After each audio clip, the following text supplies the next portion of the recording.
Hello and welcome, mortals.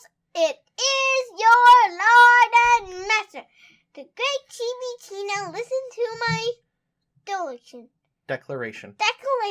So we have gotten a lot of new subscribers on the channel very quickly, or at least a lot of new subscribers for us. Thank you to everyone who's new to the channel. I hope you guys are enjoying your stay so far. Now, a lot of people have found us through our D&D stories and from our Reddit stories, and I'm glad that you found us through the D&D stories, and I knew it was kind of inevitable to find some of us through the Reddit stories. By the way, if you have watched my worst Reddit story, the one with the straight character being the straight character offending someone, that is my worst Reddit story. Please watch any of the others. Literally any of the others are pretty good. A little upset that that one actually blew up so much. Anyway, so one of our big things before we started doing Reddit and D&D stories is we actually have a long-running Pokemon D&D story.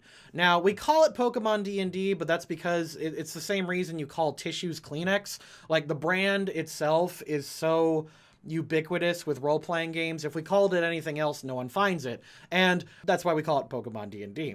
We have just started Season 2, and Season 2 is going off to a great start, and if you want, you can go ahead and check it out. But we've got a long-running series, but a lot of people are intimidated by that episode count. So, I'm going to go ahead and give you guys one of the highlights of the campaign. It is spoilery, but it's spoilery in the sense that, like, Tony Chopper is a spoiler, or Castiel is a spoiler in Supernatural. I mean, what are you? I'm an angel of the Lord. It's like, this character exists, and thus spoilers happen because this character must exist in this way. So, like, you know, when Castiel appeared in Supernatural, it's like, oh, angels are a thing. It's kind of what this is. So the character that I'm going to talk about today is a character known as Chibi Tina. And Chibi Tina is arguably one of the best decisions that we ever made for that campaign because it was so much fun and so funny to add it in. So, how did Chibi Tina appear? Well, Chibi Tina is a result of a killer dice roll and the players doing something that I wasn't expecting. Around the time when the players just got their third badge, they were going through a lot of backstory in this area called Wild Colony. They did some things where they investigated ghosts and like some conspiracy, and they started finding stuff from the ancient past, and they discovered that this facility was connected to like otherworldly visions or looking into other dimensions. Kind of like Stranger Things, in fact. In fact, like one of the main characters, Crystal, is a direct reference to 11 from Stranger Things. I actually called her Subject 11. That's kind of what I was going for with that, if you ever watched that arc. But one of the things that was really entertaining and really interesting was when they got back to the town, they discovered that like this great portal had opened up above the gym, and when they went inside, it turned out that their rival team got sucked into this portal and it sent them into Distortion World. To those that don't know, Distortion World is kind of like hell in Pokemon. It's not a one-to-one comparison. I'm just giving you a very, very rough breakdown. Now, the players, obviously being the good guys, they go ahead, they dive into the portal to rescue their rivals, and they're going to go ahead and basically do a rescue mission. Each of the players gets separated to some degree, and they all have to do something in order to meet up, and then they're going to go free their friend. During that part, one of the characters got a hold of what was called the GS ball. Now, in the anime, the GS ball was just a plot device. It didn't actually do anything. Like, Ash, the main character, was given the GS ball, and he was supposed to go on a journey, and they were supposed to do this thing. It was just a big fat MacGuffin that went nowhere. And fans are actually still complaining about it to this day. It was just an abandoned plot thread. In the video games, the GS Ball was actually a device that contained Celebi, a legendary Pokemon. In our campaign, the way I set it up is the GS Ball targets a godlike Pokemon, and when you call out their name, it gets rid of their god powers, and then attunes the GS Ball to it, which gives you a really good chance to catch it. Just for a very basic breakdown of game terms, normally if you throw a powerful ball like an Ultra Ball, it gives you a -20 to your capture roll, which is really, really good. The GS Ball, however, when you call out a specific legendary Pokemon, when you throw it out, it gives you a -120 to your capture rate. And that's really, really good. Now, when our players met up again with their rivals, they had to go fight Giratina. If you don't know what Giratina is kind of like Pokemon Satan. It's not a one-to-one comparison, but it's pretty gosh darn close. And there's in Pokemon lore, there's supposed to be only one Giratina. He is like the god of like the Pokemon underworld, sorta.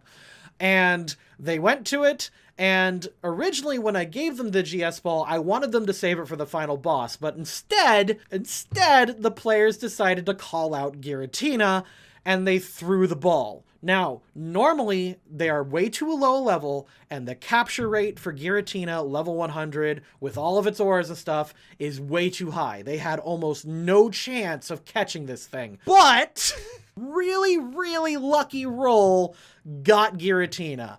And I was like, Pikachu?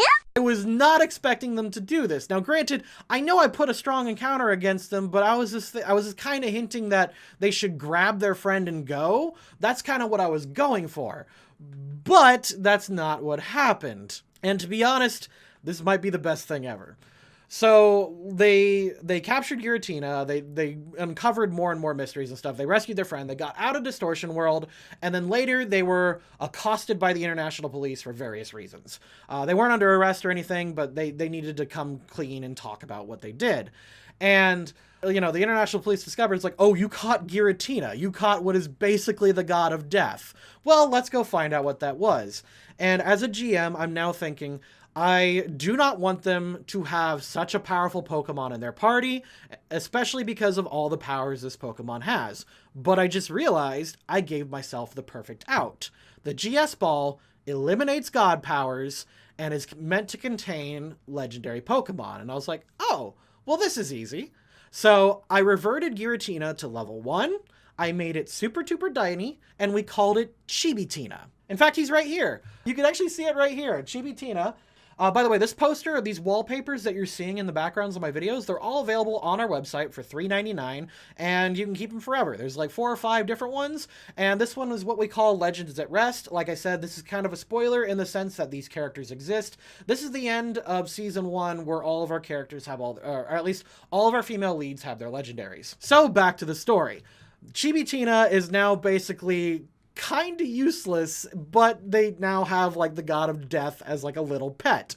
And we kind of ignored him for the next couple arcs. He's just kind of existing in the background because I like tiny, evil, like impotent characters. I don't know why, like you know that evil cat trope, or the idea that cats are always trying to kill their owners. That's kind of what I was rolling with for a little while, but then I decided to change it up a little bit.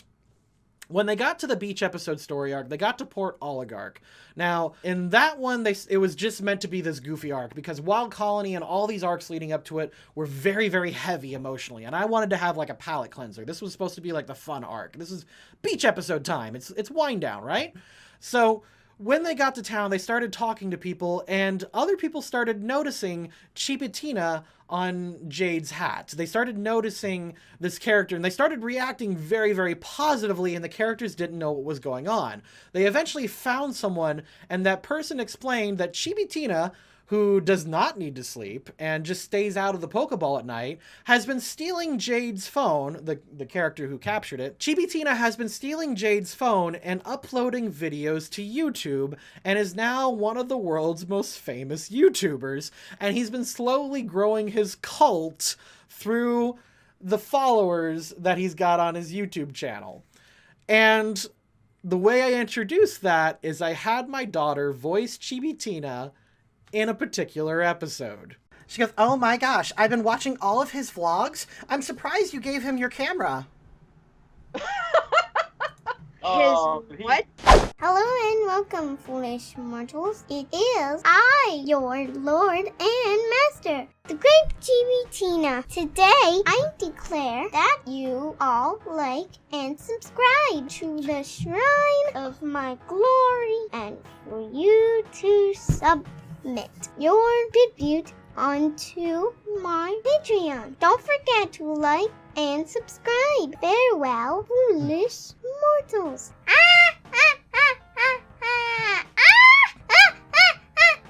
What are you doing? Is that my phone? Gotta go. Yeah, and I think that was one of the best decisions that we ever made for the show, and it just goes on from there. Chibitina is now one of the mainstays of the party and is one of the most influential characters in the show, and has become a great asset, even though Like, even though he doesn't have powers, even though he doesn't have, like, all of these nifty abilities that he normally would have, just having him there as this little impotent, like, celebrity kind of character has been very entertaining and been one of my favorite aspects of the campaign. If you want to check it out, I highly go ahead and recommend the New Viewers Watch Here playlist. That will get you through the first 150 episodes or so. We actually put a lot of effort into those episode recaps. I actually hire an editor from Disney to go ahead and put those together, and it will get you caught up to quite a while. It'll at least get you through the first 4 story arcs. And with that being said, please go ahead and subscribe, watch our series, and watch our other videos. Pledge to the Patreon if you want to be spotted at the end credits.